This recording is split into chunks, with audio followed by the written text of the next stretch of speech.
Ladies and gentlemen, hold on to your hard hats because today we're going to dive into the future of housing and how you can take advantage of the trends to profit and create the much needed housing in our communities.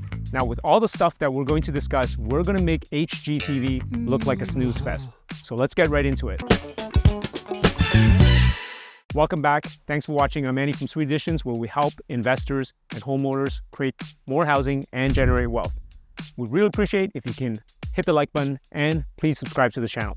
Additionally, we're putting together a comprehensive in-person training program covering in detail the principles, strategies, and tactics as part of the MaxSuite strategy.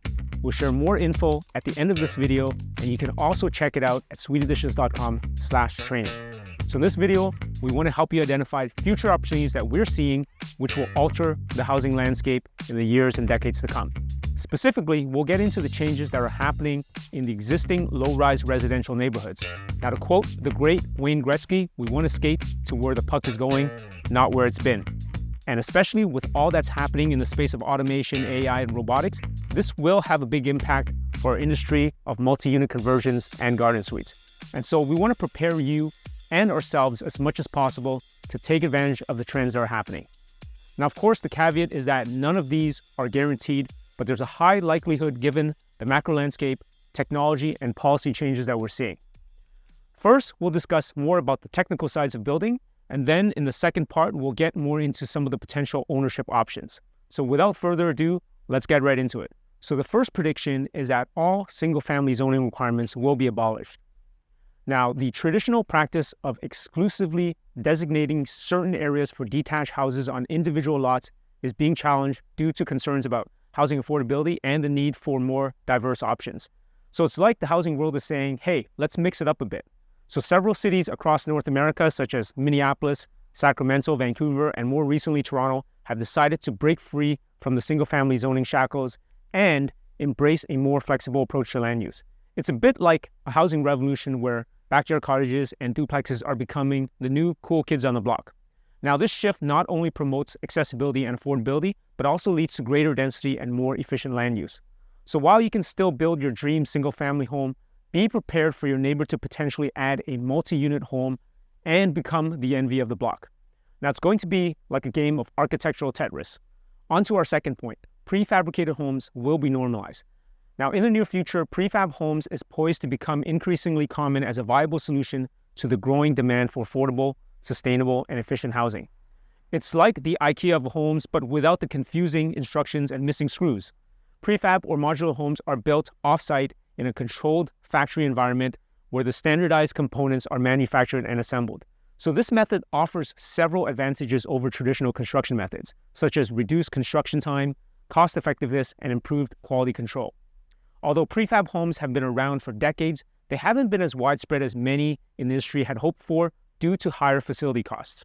However, with automation and robotics playing a bigger role going forward, coupled with macro trends and policy driving the demand for more garden suites and accessory dwelling units, we believe the prices will come down relative to traditional construction, and thus it would make a lot more sense. Additionally, advanced manufacturing techniques such as CNC machines and robotic assembly lines enable the precise fabrication and assembly of building components in controlled factory environments. Companies like Plant Prefab and Modscape are leading the charge. We can expect going forward that prefab homes will play a huge role in garden suites in Ontario. Next is that many municipalities will offer pre-approved plans.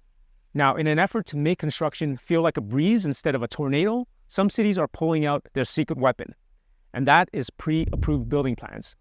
It's like having a cheat code for the construction world where you can skip the tedious paperwork and jump straight to the exciting part of building. This approach involves pre-reviewing and pre-approving standardized building plans, eliminating the need for repetitive and time-consuming reviews for each individual project. These pre-approved plans are developed in collaboration with architects, engineers, and building officials to ensure compliance with local building codes and regulators. And as more cities recognize the benefits of pre-approved building plans, it's expected that this trend will continue to gain traction, ultimately facilitating the timely and efficient delivery of new housing units in the future. On to our next item. Multiple units will be allowed for new detached garden suites and ADUs. Due to the jaw-dropping costs of new construction, some cities are getting creative and thinking, hey, let's make our garden suites work overtime. So get ready for some ADU multitasking because in the near future, they might just become multiple units on their own. By allowing garden suites to have more than one unit, this would significantly bring down the cost per square foot. Now, currently in most cities, they only allow a single unit on a detached ADU, but we're seeing examples of this changing.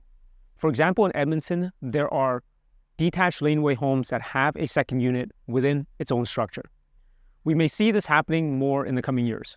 The last item from a technical standpoint are the flexibility of homes. So in the future, get ready for homes that are more flexible than a master yoga instructor. With changing demographics, evolving lifestyles, and the increasing need for multifunctional spaces, homes that can easily transform to accommodate different needs are gaining popularity. So these flexible homes are designed with modular or adaptable elements that can be reconfigured, expanded, or modified as required. For instance, movable walls, collapsible furniture, and modular room dividers allow residents to create and modify spaces to suit their changing needs. Additionally, smart home technologies enable the customization and automation of various home features such as adjustable lighting, temperature control, and programmable layouts. Some examples of this concept can be found in projects like the Ori system, which integrates robotic furniture that can transform a single room into a bedroom, living room, or office, maximizing the functionality of limited spaces. The Matty home is another example, featuring prefabricated modules that can be easily assembled and disassembled to adapt to different site conditions and family sizes. As families seek adaptable living environments that can accommodate different life stages, preferences, and work-from-home arrangements, the normalization of flexible homes is expected to rise in the future. Okay, now that we've gone through a bunch of technical stuff, now let's discuss a bit about the possible ownership options. In the near future, lot severances may be possible with detached ADUs and garden suites. There's growing interest about the potential of garden suites and ADUs breaking free from the grips of their primary dwelling, introducing the concept of severable ADUs. While severable ADUs are not yet widely adopted, there are examples of cities and regions exploring this concept. For instance, in California, the city of Santa Cruz has implemented regulations that allow for the creation of separate parcels and legal titles for ADUs, facilitating their potential separation from the primary dwelling. And in Austin, Texas, you can sever your ADU into a separate condo unit, which can then be sold individually. This might be an option in Ontario in the near future as garden suites become more mainstream and cities start to recognize this as a viable option for home ownership. Next, there'll be more legal arrangement and financial options for co-ownership of multi-unit properties. There is an emerging possibility for homes to be divided into multi-units and co-owned by several parties, offering an innovative approach to home ownership and affordability. This concept, often referred to as co-ownership or fractional ownership, allows multiple individuals or families to collectively own a single property while occupying separate units within it. Each co-owner typically holds a percentage of ownership and has exclusive rights to their designated unit. This arrangement enables individuals to enter the real estate market at a more affordable price point as the cost of property is divided among the co-owners. In North America, there are companies that facilitate this model of co-ownership, such as Common, a co-living company that allows individuals to purchase shares in a property and provides a platform for co-owners to manage their ownership rights, shared expenses, and community engagement. Another example here in Toronto is GoCo, a real estate brokerage that assists homeowners with co-ownership options. They also have an affiliated platform called Housemaids, which connects like-minded people to share ownership on a property. And finally, our last point when it comes to the future of housing. Homes converted into multi-units may be converted to condos and sold individually. A promising approach to maximize the potential of residential properties is to subdivide homes into multiple units and transform them into condo units that can be sold individually. This process involves converting a single-family home into a multi-unit building where each unit becomes its own separate condo.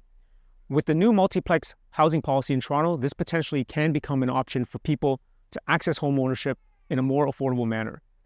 So we're already starting to see this, although at this time, the legal structure can still be a bit complicated. Once more of these structures have been set up, we believe that individual units of a house can eventually be turned into a condo and thus can really help boost the value of the entire building. Okay, so that's all we have for you guys. Hopefully, this list of possible changes to the housing landscape in the future has provided some food for thought. Now, of course, none of this is guaranteed, but perhaps you might be interested in participating in pushing these types of things forward, whether it's in a business venture, for your own property, or at the policy level. So what do you think? Is there anything you agree or disagree with? Did I miss any big opportunities that were not identified here? please share them in the comments below. And again, we're putting together an in-person comprehensive training program on implementing the Max Suite strategy. And if you're interested, please go to suiteadditions.com/training to apply, and we'll give you more details about the training. Now, in the meantime, see if there's an opportunity for you to skate to where the housing puck is going. Thanks again for watching, and we'll see you in the next video. To learn more about the Max Suite strategy, download our free guides at suiteadditions.com and get started. And if you enjoyed this video, here's another great one for you.